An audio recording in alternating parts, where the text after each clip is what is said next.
Welcome, everybody. Today we're joined by my man Rudy Vizcaíno, Community Marketing Manager, and the wonderful Kat, myself, Elvito. You know me from Broward Running Society, Kat, co-founder. Looking forward to a great discussion with our guy Rudy here. Definitely. Thank you for having me, man. Appreciate it. So, Rudy, we met, I want to say a couple of years ago. You and BRS came together, like, I want to say in the infancy almost of Broward Running Society. Yes. We made a connection with you. I believe it was through Ivan. Shout out to Miramar Run Club. Yes, sir. He made the introduction, and we just our relationship has kind of like developed from there. We got a chance to connect at some of our Tuesday runs. Later, we came out and supported a few of the initiatives you had put together for the community. How's everything been, brother? No, everything's been amazing, man. Can't complain. And as always, I always appreciated your support. And even the things that were non-running based, was always there to invite you guys out and make sure that I was able to give you guys the support from my end, not just for the running things. But as you said, yes, did meet at the infancy of Broward Running Society.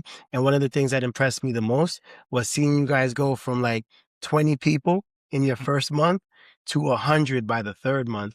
And having built the Champs Run Club platform from scratch, I knew exactly what that felt like, especially because we went from 41 people for our first run club that we did on a monthly basis to at its peak, we had almost 550, almost 600 people showing up for that monthly initiative.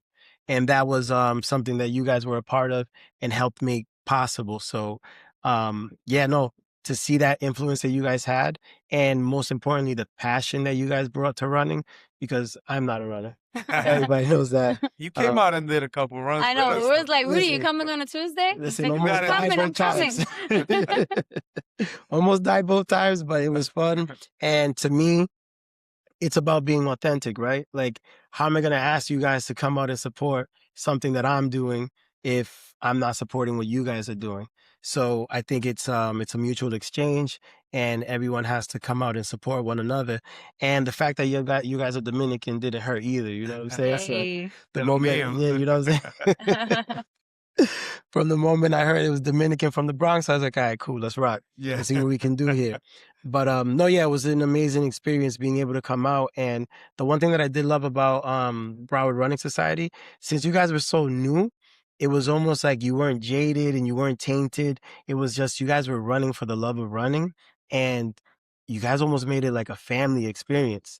Like, I felt like I was around the primos and the primas once I got out to Plantation, right? That's where you guys were running. A lot of that I give credit to Kat. She has helped cultivate that family environment in our group to this day, right? Because you mentioned you called it. That's how we started off with like 20 people, and by month 3 or 4, we were already over 100 folks coming out.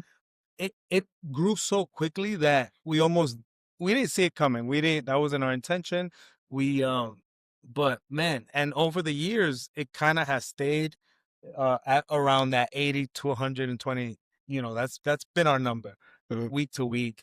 But the relationships that have formed have become stronger. Yeah. We didn't know each other. None of us. Kat and I barely knew each other when we started this run club. And, we've gotten to know each other in so many ways as a couple. We've grown in so many ways. They call us mom and dad in the group. But she definitely helped cultivate that family atmosphere you speak about. I think that it's important, right? Because at the end of the day, being from Boston, Elvis was the only person I had here. Making adult friendships are hard, right? Like, we've all been, I think I've said this before, we've all been the new person at a job, at school, and it's a little awkward, it's a little uncomfortable. And I think I take a lot of pride in people coming into BRS and like feeling like a familia, right? Yeah. We have people that we were just at, and I was a bridesmaid at Stacy's wedding, one of our, leadership members. We've been at baptisms, we've been at, events at people's houses, and all that stuff really makes a difference because life is hard, right? So we don't want people to come in and not feel like they don't belong. We want people to have a good time. And we have every face, shape, body, speed, everything, and everybody literally has a place there. So it does feel like a family. And just like in families, we have disagreements, right? Yeah. But we always come back to the root of it, which is family. So it's really dope. No, definitely. And that's one of the things that I wanted to point out, that even though there's different levels of experience, like even your 8 minute under people were still supporting the 13 pluses. It's still the sexy run crew. Sexy pace. The sexy pace. There you go.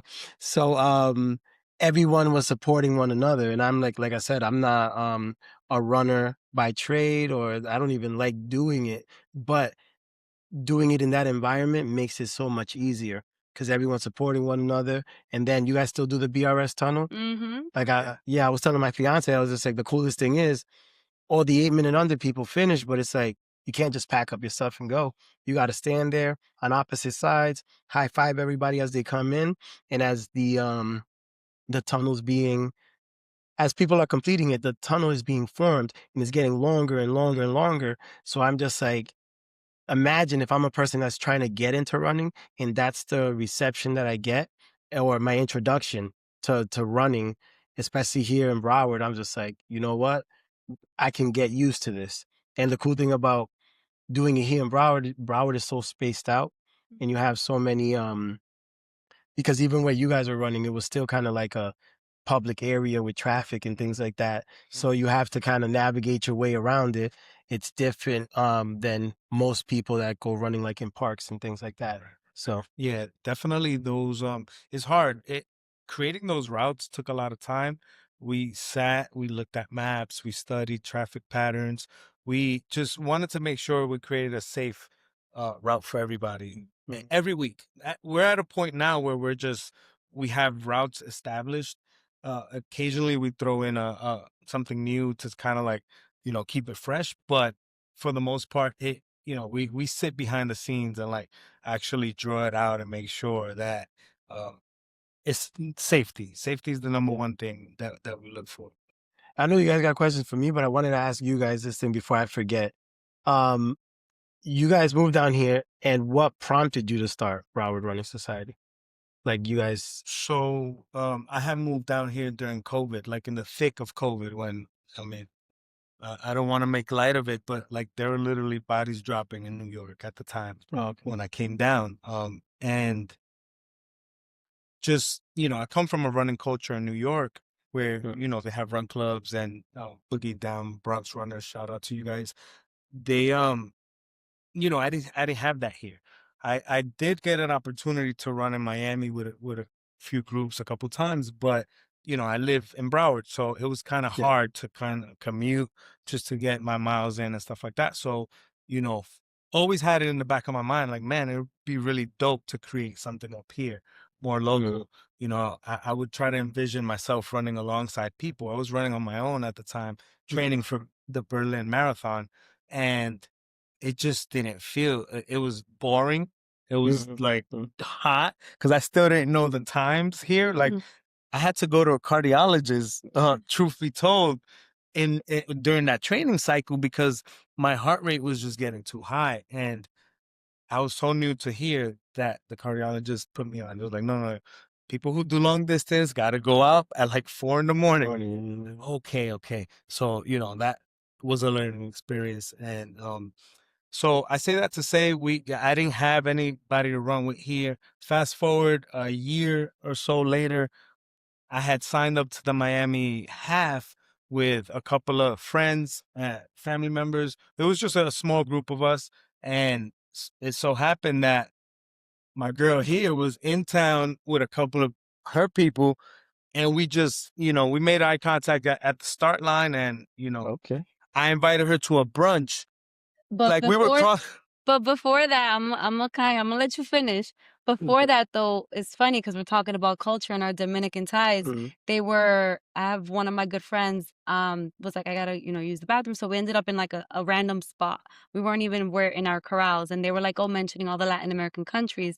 So they were like, blah, blah, blah. They were saying, and then they were like, Dominican Republic. And we're like, yeah. And then my friend turns around and she's like, cause she hears a yeah in the back, and she's like, and I was like, oh, okay. So we made eye contact, and then your friend, take it back to culture.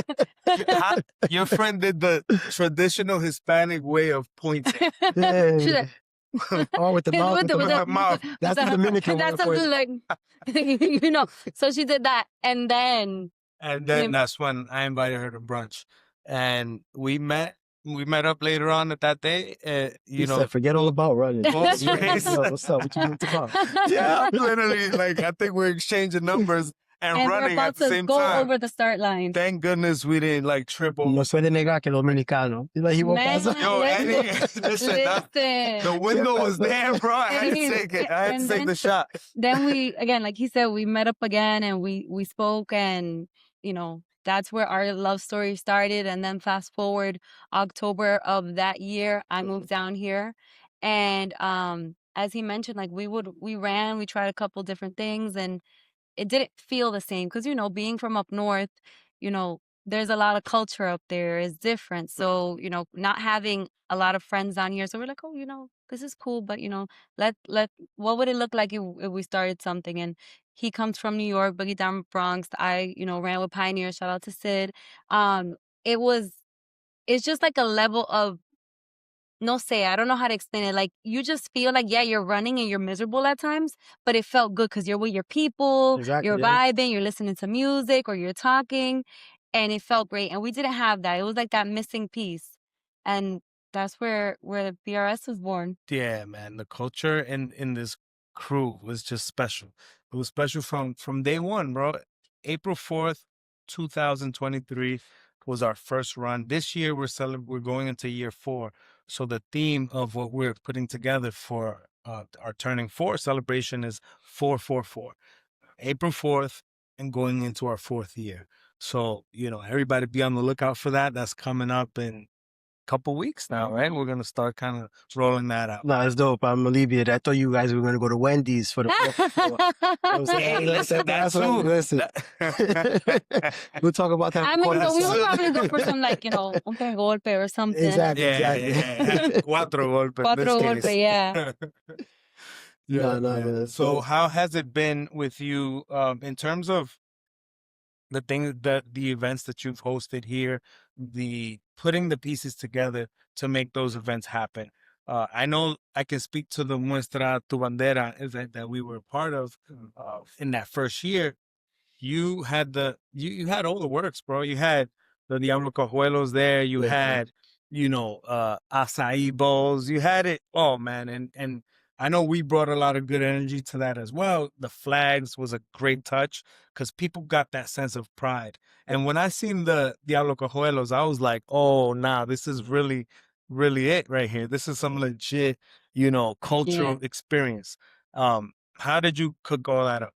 I mean, for me, the main ingredients are authenticity and self-awareness. Like I said, I know I'm not a runner, so obviously that's what I reached out to the runners for.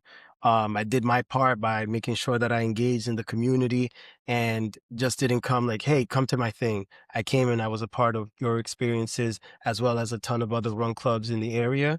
And then also making sure that when it came to what I did know, which was my culture and Diablo Cojuelos, the right DJs, the right music.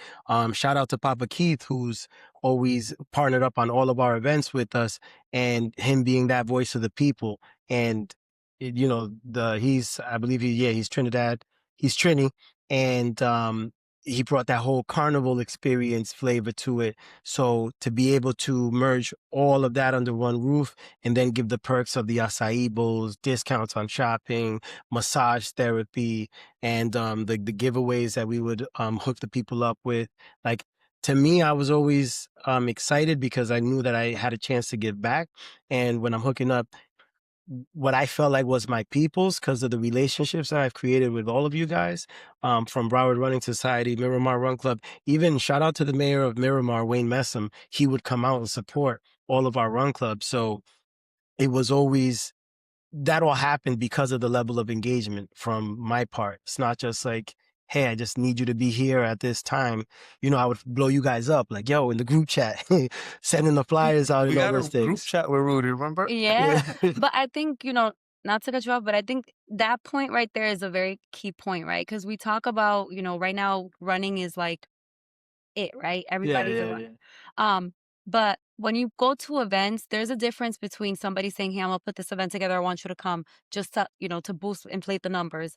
But like that's like a very special event that we really had a good time. Our group did as well, because it wasn't just for you to check a box. Like, people literally were there, proud with their flags. It was an incredible time. It was good vibes, and it felt very organic. It didn't feel forced. And I think we live in a society where sometimes, even as adults, right, you're kind of boxed into this forced fun. And at the end of the day, like, we all have jobs, we all have lives, like, so you go to something like that and it felt good. So it feels even better when you know that it's genuine. It's not forced fun.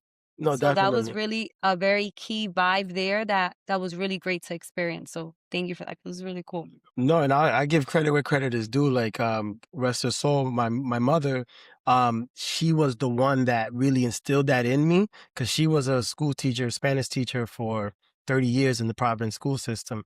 And she made her role more than what it was. She would direct cultural days and everything like that at her middle school where she taught. And she led the entire initiative, and she led it by being Dominican. Like, she would highlight her culture, but then create the space for everyone else to highlight theirs. So that's really the idea from Wesa tu Bandera, comes from that, where it was just like, yeah, I would love to make this a Dominican running day thing, right? But I'm just like, that's not going to work in Broward.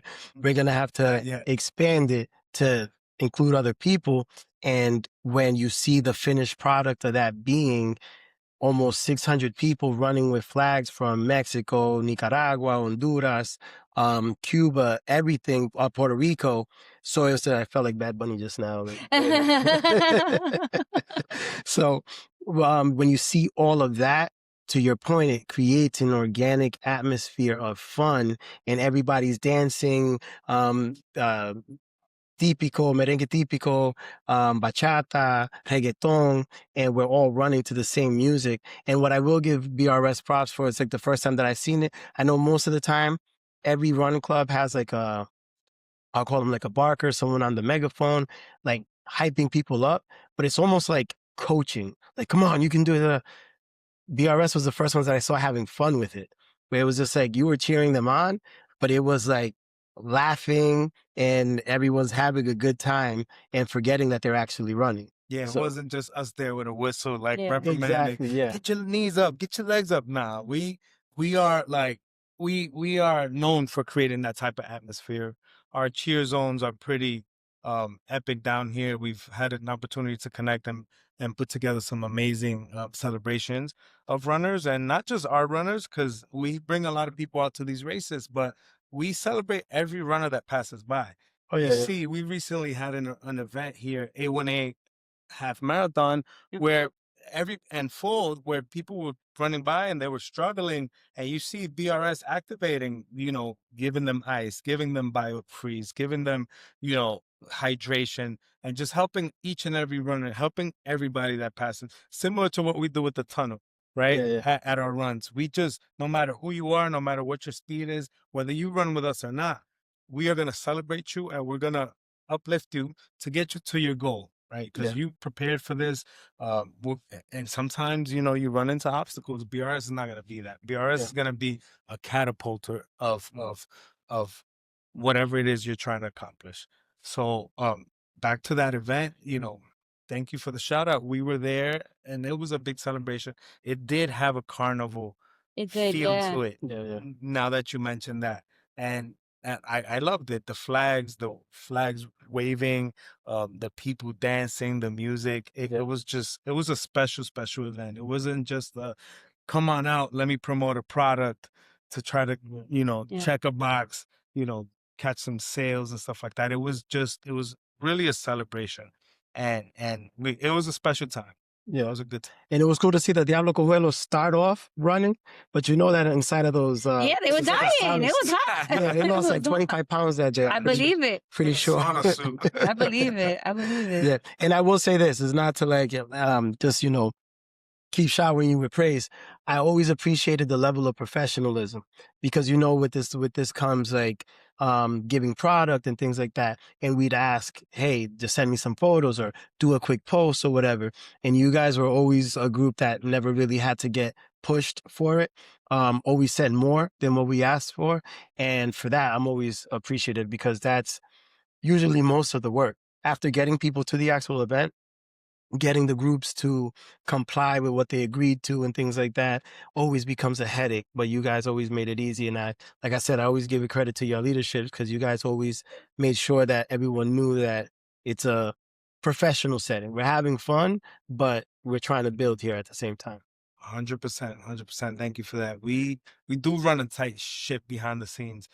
I know it looks fun and it looks like this BRS is always a party, but we try to keep good structure, and we meet, we have meetings and things like that and keep things pretty professional. It's a full-time job.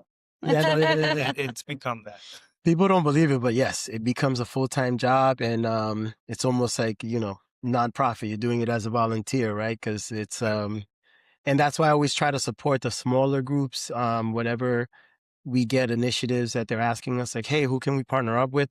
I'd rather partner up with 10 to 15 small groups that I know can use the support, can use the funding, and all the giveaways that we get, versus going with like one mega group, because I think it adds to the authenticity of the experience, and also you get a better blend of people versus just that same one group of people bringing everybody. Then it's like, essentially you just put on an event for their one group versus bringing everybody together. And that was the one thing that I always, when I was presented with the Chance Run Club initiative, no one really knew what it would be or had an idea of what they wanted it to be. So in my mind, hearing everybody talk about how much they hate running, they love the reward that they get from it, but they hate the actual process of running. Like, no one wakes up and says, hey, I want to run 10 miles today. But I remember the first time I ran 6 miles, you couldn't tell me anything. That day, that was on a Saturday. I kept talking junk to the next Saturday. And it was all your coworkers knew about it. Oh, 100%. I was telling them my times, and they were laughing. They're like, an hour and a half. Yeah, I was like, hey, I did 6 miles. Doesn't matter how long it took me. What did you do? Exactly. So yeah, knowing that they had that love-hate relationship, I was just like, okay, this is what we'll do with Champs Run Club. And at the time, run clubs weren't like the it trend, now it has become that. Now everybody has their own little denominations of run clubs and stuff like that. So I just sit back and let it be what it is. But when I looked at the way I wanted to structure the Champs Run Club, it was just a celebration of all of the hard work that everybody puts in on their own time. Because for the most part, your average run club is going to have 10 to 20 people that join it every week. And that's why I say what you guys do is no small feat. To have that amount of people showing up every week, it's a testament to what you guys have created. So somebody told me recently at a long run that they've run, they live somewhere down in Miami, and they come up here to do their long runs because we've been so consistent. We, some folks have, they come and go, but our long runs have been, I did the math this morning, 140 plus weeks of long runs. This is not fun. Long runs are, like you said, people hate these. You gotta get up like 4 a.m. You're putting up double-digit miles. This is not a celebration of anything. There's nothing being celebrated. There's no music, nothing. But, that's commitment. It's what we've become accustomed to. And our people at this point expect it. There's been weeks where, like, if we have an event or we have a half marathon, we went to New York City for the marathon that Kat ran in November, and there was a group of about 35 people from BRS who went up there because some were running and others were cheering to support. BRS that stayed back structured their own long run that weekend because we weren't in town. So to see that, like, you got to give the people their long run. There's times we try to not do it when we're too busy, but then we go the unofficial route and we just let them all come together and still get their miles in because they're asking. Once they don't see it posted for that week, like, they're asking, like, where's the long run? No, and it's dope that you care enough to keep it consistent for them in some way, shape, or form. Because other people are kind of like, hey, listen, It's a free thing. You do it if you want to. If not, for you guys, I think it's maybe like, you know, being Dominican is the way that you're raised. Like your name is Cumpliendo. everything. Yep. So you Yeah. have to, ya tú diste tu palabra. So you have to go through with it. So And to add to that, it's like if you're gonna do something, you have to do it right or don't do it at all. exactly. Yeah, That yeah, part yeah. too is very like And Very no Dominican. te meten el lío if you're not gonna follow through. that's the integrity, you know, that we grew up like that, I feel like. And you say you're gonna do something, you do it, right? Mhm. That part is something that is deeply embedded in me and in my upbringing, my family. And I'm sure you guys share that as well, because the cultures are the same. I feel you're Northeast too, right? You're Yeah. from the top. I was born in Brooklyn, but raised in Providence, Rhode Island. Oh shoot, so So you got a little bit of me Yeah, and yeah, Kat. you're right in the middle. you're like in Right the middle. Like literally in the middle. In the the smallest middle, thing. yeah. So when you first came around, you came on the scene and I saw that and I heard that about you. I was like, man, that was an instant like connection right there. Cause we've seen the same stuff. We kind of grew up around the same environments. So to know that somebody shares that with me, I know where I come from. So it just gave me more comfort and allowing for our relationship to keep developing and I knew that it was gonna be organic, if that makes sense. No, definitely, definitely. And that's why I say like what you guys have done, I say keep chopping away at it. Because it's so authentic, it's so genuine. You guys do it with a lot of love and a lot of passion. You see, I be hitting you guys up on Instagram every time you guys are running somewhere. I'm like cheering like a fan from the stands, you know what I mean? So I'm genuinely excited when I see you guys succeeding and progressing because I would love to see the finished product and it'd be like one hell of a story, you know?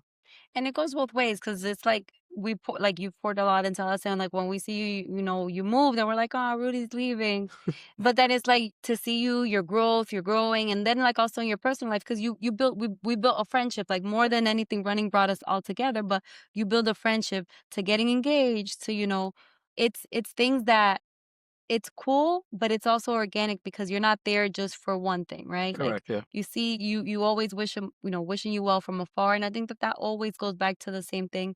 And I think it ties into. I know every culture has it, but like tú quieres ver tu gente echa pa'lante. So Exactly. like that, Mhm. there's like a sense of pride when you see your people doing good. So shout out to you too, because that's beautiful. Relocating isn't fun. Yeah, yeah. But you made it look easy. I know people probably think we made it look easy too. It's not, but Yeah, it was it's seamless. yeah, we'll keep it there. No, no, definitely. No, and I just like for me, I always look forward to continuing to build. And I'm always like literally I call it the triangle. I have Miami here, I have Tampa, and even on the East Coast in Palm Bay. So I'm like literally in between all three. Um and I'm always trying to start something new and trying to create that new wave, you know? Because like I said, with running, it became a little too saturated for me. Maybe it's the hipster in me, but like once everybody wants to do it, I don't want to do it anymore. I'm Same, just same. like been there, done that, and like whatever, you know? Which is why we try to we're super careful. We love the sponsorships and obviously we always welcome those conversations with brands and things like that. But we try to be very careful how we proceed when it comes to that because like you said, that market is super flooded. I've seen, lots of cases. I have had the advantage of watching what had happened up north, and I'll see like the pump and dump move that the brands have made on run clubs, and not only does it dilute your product, but it makes you feel like used and abused in a sense. So whenever the sponsorship conversations do come about, we sit down with them and have like honest conversation and we ask the questions and and it becomes more of a dialogue that I don't know that everybody's doing it that way, but whatever works for everybody works for everybody. We just for BRS, our conversations go more in depth when it comes to Yeah. that. And I think that's part of like just the culture, right? Where you guys know who you are. You know, you may not know like exactly where you want to go, but you know who you want to be as far as this running thing is concerned. And I would tell you to never let go of that keep your foot on the gas when it comes to staying true to yourselves. And because like not everything is for everybody. So it's like just because someone's cutting a check right here or giving away X amount of product over there, it's just like there might be a brand that you don't want to run in, and that's okay. And that's a great point, and I think that it's important to stay authentic in that and who, like you said, to what we stand for, because granted, we all, buy brands and we wear things to run or whatever, but I take a lot of pride in we're not for everybody, and that's okay, and I Yeah, mean that very humbly and very respectful. But, we don't need $50,000 worth of, product. No, if it's attached to something that's not what we stand for, then we don't need it. And that's okay. And we may not be doing X, Y, and Z, but we're staying true to what really is important to us, because Elvis knows, like, if I come in with X brand one day and I was like, "Oh, do you like that?" And they're like, "Yeah, yeah, yeah." Everybody's gonna wear that because they're like, "Oh, they're wearing it, they like it, they're advertising it." But then if something comes out or there's some like weird stuff, then I'm like, that's what BRS is attached to. And so we take a lot of pride in being very selective. And, BRS can have 50,000 followers or have $500,000 in donations and not be authentic anymore. And that's not what we want. Like, yeah, we're who we are. We have our tunnel, we yeah, have our long runs, we have our events, we have our vibes, we have our beach days, we have our family things, and that's what we want to keep.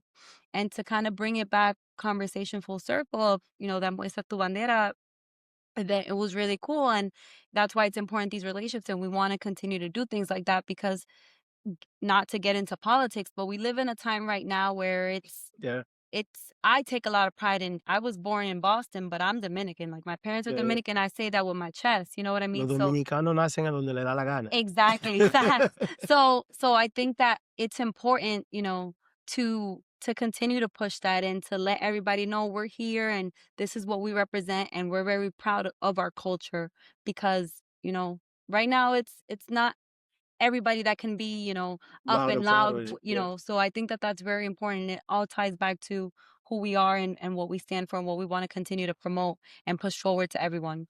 I grew up in the Bronx, so early on there weren't a lot of Dominicans in the Bronx. My mom married a Puerto Rican, so my stepdad brought us to the Bronx. I was a young jit, like y'all say down here.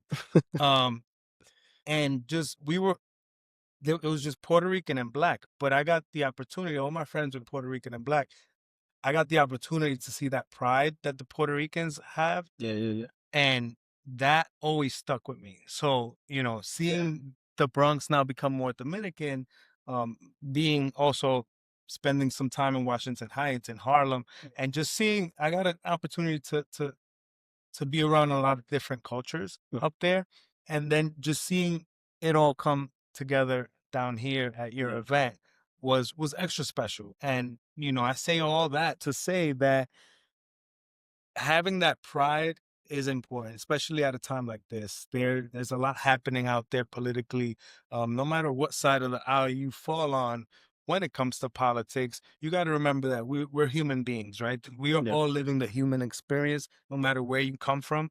I am, always going to be accepting and loving of each and every one of y'all, because I know where I come from, and I know that that's something that um, I want to continue to help grow and flourish. Yeah. No, no, and I'll add, I don't know if you guys had the chance to. I was fortunate enough to go see one of the Bad Bunny concerts in Puerto Rico. Mhm. And when I tell you, it was like I've done cultural events for a good majority of the latter part of my career.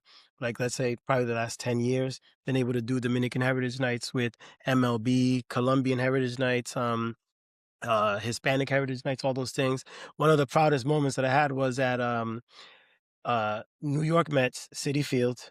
We were able to bring on 1,000 Dominicans onto the warning track in the outfield for the national anthem singing.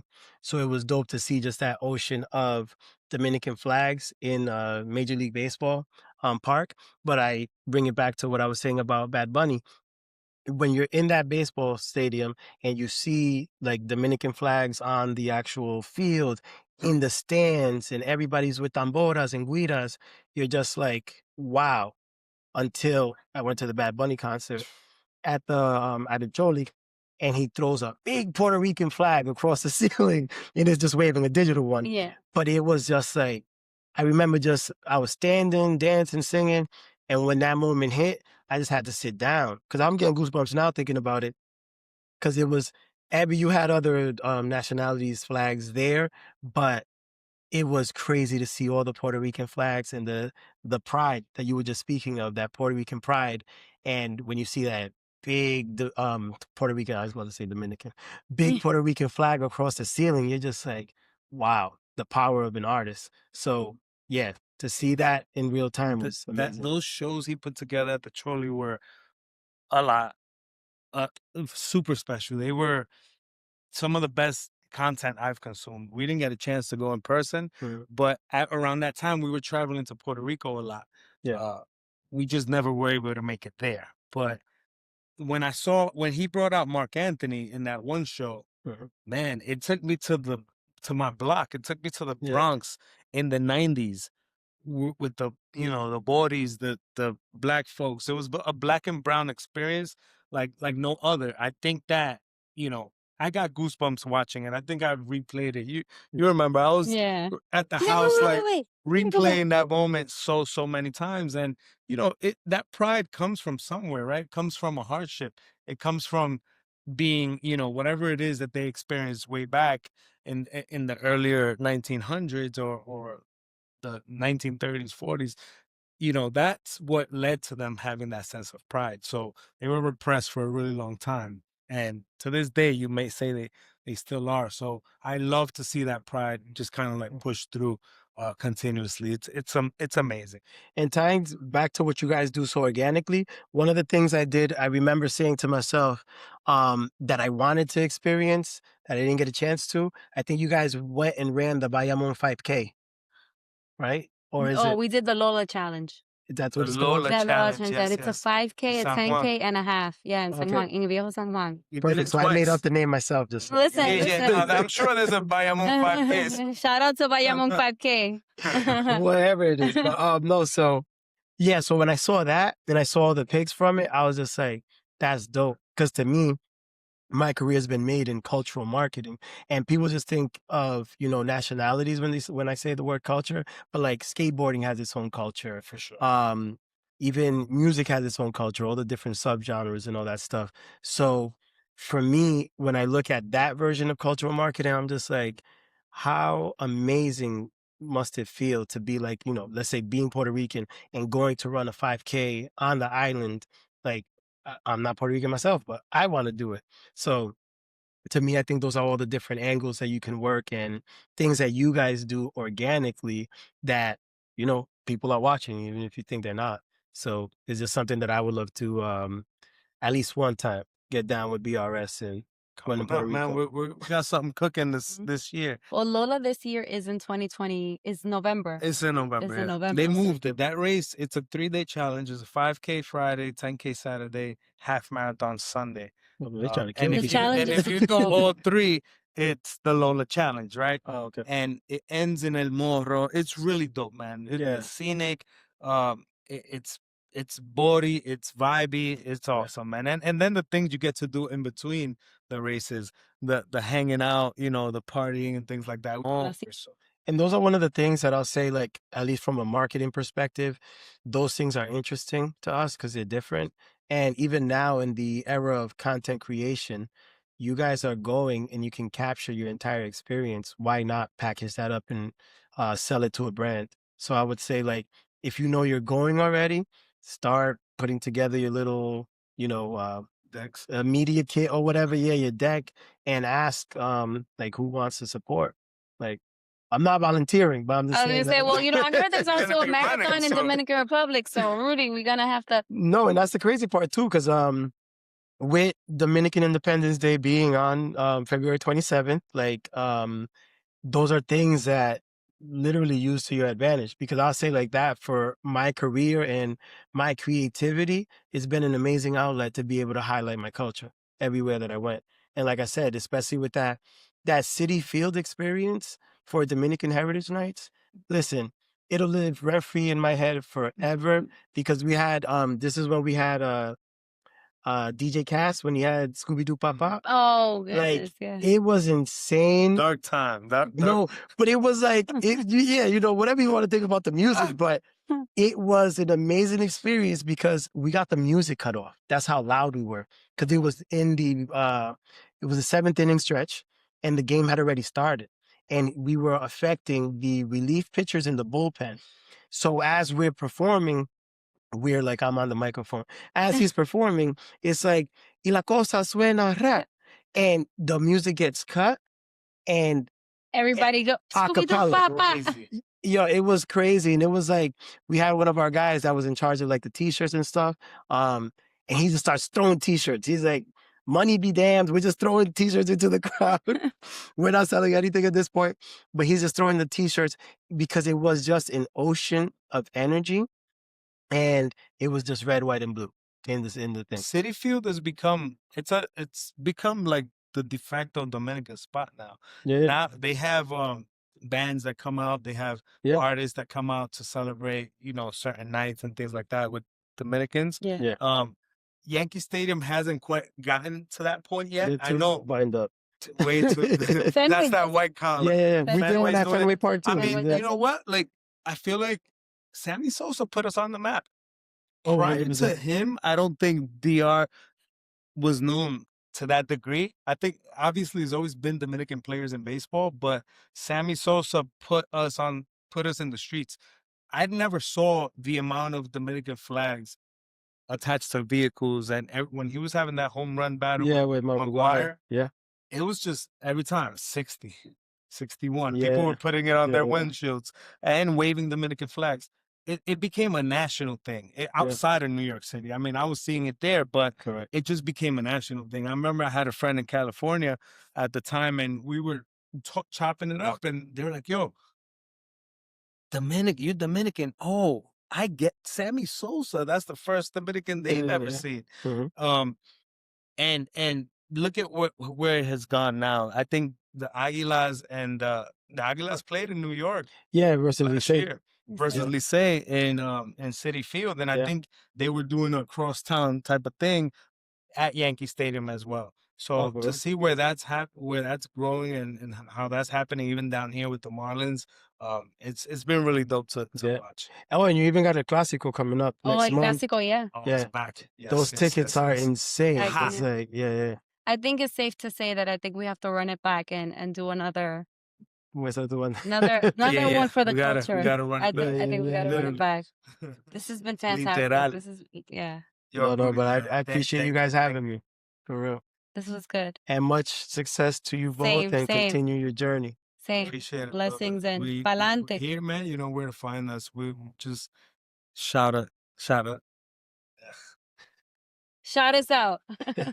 We're here. You know where to find us. Just reach out whenever you know you need our help for anything. No, and likewise, whatever I can do, I'll try my best to do. That's right. So we gotta run it back. Exactly. Till next time. My man. Appreciate you, lady.